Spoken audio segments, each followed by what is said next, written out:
నిట్ట నిలువుగా మహిళల్ని మోసం చేయడమే కాకుండా నిన్న మనం చూసాం చంద్రబాబు నాయుడు గారు, లోకేష్ గారు ఎన్నెన్నో మాటలు మాట్లాడడం జరిగింది. లోకేష్ గారు అయితే ఎంత దారుణంగా జగన్మోహన్ రెడ్డి గారి ఇంట్లో మహిళల కోసం మాట్లాడుతూ ఉన్నారు. లోకేష్ గారు మాట్లాడే మాటలు చూస్తే ఈ రాష్ట్ర ప్రజలందరూ నవ్వుకుంటూ ఉన్నారు. అతను మాట్లాడిన మాటలు, తల్లిని చెల్లిని గౌరవించలేదు, మహిళలంటే గౌరవం లేదు, తల్లిని చెల్లికి రాఖీ కట్టలేదు, చెల్లి అంట రాఖీ కట్టలేదంట. లోకేష్ గారు మీరు మాట్లాడిన మాటలు మా జగనన్నకు వర్తించవు, మీ నాన్నగారైన చంద్రబాబు నాయుడు గారికి వర్తిస్తాయి. మీ మేనత్తలు ఏనాడైనా చంద్రబాబు నాయుడు గారికి రాఖీ కట్టారా అని నేను అడుగుతున్నాను. అదే మా జగనన్నకి తన చెల్లెలు చాలాసార్లు రాఖీ కట్టారు. అలాగే తీసుకుంటే మొన్ననే 200 కోట్లు పెట్టి మీరు గృహప్రవేశం శంకుస్థాపన చేశారు కదా అమరావతిలో ఒక ఇల్లు కట్టుకోవడానికి. మరి ఆ గృహప్రవేశంలో మీ మేనత్త కనిపించలేదేంటి లోకేష్ గారు అని నేను అడుగుతున్నాను. మీ మేనత్తని మీరు పిలవలేదా? అలాగే హైదరాబాద్లో తీసుకుంటే మీరు పెద్ద రాజబంగ్లా కట్టించుకున్నారు కదా, దాని గృహప్రవేశానికి ఎందుకు మీ మేనత్త కనిపించలేదు అంటే అక్కడ కూడా మీరు పిలవలేదా? మరి తల్లి గురించి మీరు మాట్లాడుతున్నారే, మీ నాన్నగారి తల్లికి మీరు ఎంత గౌరవిస్తున్నారు లోకేష్ గారు? ఎక్కడైనా మీరు గౌరవించినట్టుగా ఎప్పుడైనా మేము చూసామా అని నేను అడుగుతూ ఉన్నాను. అలాగే తీసుకుంటే జగనన్న తన ఆస్తిలో సగం వాటా తన చెల్లికి ఇవ్వడం జరిగింది. మరి చంద్రబాబు నాయుడు గారు తన హెరిటేజ్ లో వాటా తన చెల్లికి ఇచ్చారా లోకేష్ గారు అని అడుగుతున్నాను. మీకు ఇలాంటి వ్యక్తిగత విషయాలు మాట్లాడే అర్హత ఉందా అని నేను అడుగుతున్నాను. మీరేదో మీ మేనత్తకి చాలా గౌరవించేసి చాలా చక్కగా చూసేస్తే అన్ని ఫంక్షన్స్ లో ఆవిడికి పిలిచి చక్కగా మర్యాదలు చేసి ఆవిడతో రాఖీ కట్టించుకొని రాఖీ రోజు బహుమతులు ఇస్తే అప్పుడు మీరు ఇంకోరి గురించి మాట్లాడే అర్హత ఉంటుంది. ఇవేవి చేయకుండా ఏ మొహం పెట్టుకొని ఈ విధంగా జగనన్న కుటుంబం గురించి మీరు మాట్లాడుతున్నారు? ప్రజల్ని ఎందుకు మభ్య పెట్టాలని ఇంకా చూస్తూ ఉన్నారు లోకేష్ గారు అని మిమ్మల్ని అడుగుతూ ఉన్నాను. ఇంకా మహిళలకి గౌరవం గురించి మీరు మాట్లాడుతూ ఉన్నారు. మహిళల గౌరవం గురించి జగనన్న కోసం మాట్లాడుతున్నారు. జగనన్న 5 ఏళ్లుగా ముఖ్యమంత్రిగా పరిపాలించారు. 5 ఏళ్లలో మహిళా సాధికారత కోసం పెద్దపీట వేయడమే కాకుండా మహిళల్ని ఆర్థికంగా, రాజకీయంగా, సామాజికంగా ఉన్నత స్థానంలో కూర్చోబెట్టడానికి ఎంతగానో కృషి చేశారు. తన సొంత అన్న ముఖ్యమంత్రి అయితే ఏ విధంగా భద్రతా భరోసా పొందుతారో ఆ విధంగా జగనన్న ముఖ్యమంత్రిగా ఉన్న 5 ఏళ్లు కూడా ఈ రాష్ట్రంలో ఉన్న మహిళలు భద్రతా భరోసాని పొందడం జరిగింది.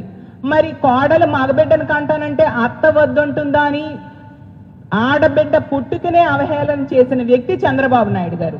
అలాంటి వ్యక్తి కుమారుడిగా మీరు ఏ మొహం పెట్టుకొని జగనన్న మహిళలకి ఇచ్చే గౌరవం కోసం మీరు మాట్లాడుతున్నారు? అలాగే అసలు మహిళలు గౌరవించే అలవాటు మీకుందా అని నేను అడుగుతున్నాను. మోడీ గారి భార్యని విమర్శించింది ఎవరు లోకేష్ గారు అని నేను అడుగుతూ ఉన్నాను. అంతెందుకు 5 కోట్లు పెట్టి మీ ఐటీడీపీ ద్వారా పవన్ కళ్యాణ్ గారి తల్లిని ఎంత ఘోరంగా తిట్టారు పవన్ కళ్యాణ్ గారే స్వయంగా చెప్పారు కదా. ఎందుకు మీ తెలుగుదేశం పార్టీ వ్యవస్థాపకులైన ఎన్టీ రామారావు గారి భార్యని లక్ష్మీ పార్వతి గారిని ఈ రోజు కూడా మీరు ఎంత దారుణంగా తోలనాడుతూ ఉన్నారో ఈ రాష్ట్ర ప్రజలందరూ కూడా చూస్తూ ఉన్నారు కదా. మీరు మహిళల గౌరవం కోసం మాట్లాడే అర్హత ఉందా లోకేష్ గారు అని మిమ్మల్ని అడుగుతూ ఉన్నాను. మీరేమో మా జగనన్న కోసం మాట్లాడతారా? ఎందుకు మహిళల్ని ఇంకా మభ్య పెట్టడానికి మీరు ప్రయత్నిస్తూ ఉన్నారు అనేసి అడుగుతూ ఉన్నాను. అలాగే చంద్రబాబు నాయుడు గారు అంటూ ఉన్నారు, అతను ఇదే పాట అతను ముఖ్యమంత్రి అయిన దగ్గర నుంచి కూడా చూస్తూ ఉన్నాము ఏంటంటే ఆడబిడ్డ జోలికి ఎవరు వచ్చినా అదే వాళ్ళకి చివరి రోజు అని చంద్రబాబు నాయుడు గారు చెప్పారు. చంద్రబాబు నాయుడు గారు ఇది మాటల్లో తప్ప చేతల్లో మాత్రం ఇది ఎప్పుడూ అమలు చేయట్లేదు. ఎందుకంటే ఆ డైలాగ్ అతను చెప్తున్నటప్పుడే మీ టీడీపీ ఎమ్మెల్యే నజీర్ వేధింపులకు మీ తెలుగుదేశం పార్టీ మహిళా కార్యకర్త ఆత్మహత్య యత్నం చేసుకుంది. మరి మీ ఎమ్మెల్యేని అరెస్ట్ చేశారా చంద్రబాబు నాయుడు గారు అని నేను అడుగుతూ ఉన్నాను. అలాగే తీసుకుంటే నిన్నటి రోజున కళ్యాణదుర్గంలో మీ ఎమ్మెల్యే అనుచరుడి వేధింపుల వలన ఒక గర్భవతి అయిన మహిళ ఆత్మహత్య చేసుకోవడమే కాకుండా వాయిస్ రికార్డు కూడా రిలీజ్ చేసి చచ్చిపోయింది. ఆవిడ ఎంత బాధపడుతూ తన ఆవేదన వెళ్ళగొక్కుందో చూస్తే చాలా బాధ అనిపించింది. ఎంత దారుణంగా మీ తెలుగుదేశం పార్టీ నాయకులు, ఎమ్మెల్యేలు, కార్యకర్తలే మహిళల్ని వేధిస్తున్నారు, వాళ్ళ హత్యలకు కారణం అవుతూ ఉంటే మీరు ఎందుకు ఈ డైలాగులు చెప్తూ ఉండడం తప్ప చేతల్లో మహిళల మీద అఘాయిత్యాలు చేసే వాళ్ళకి కంట్రోల్ చేయడం మీకు చేతల్లో చేసే అవకాశం లేదా అని అడుగుతూ ఉన్నాను.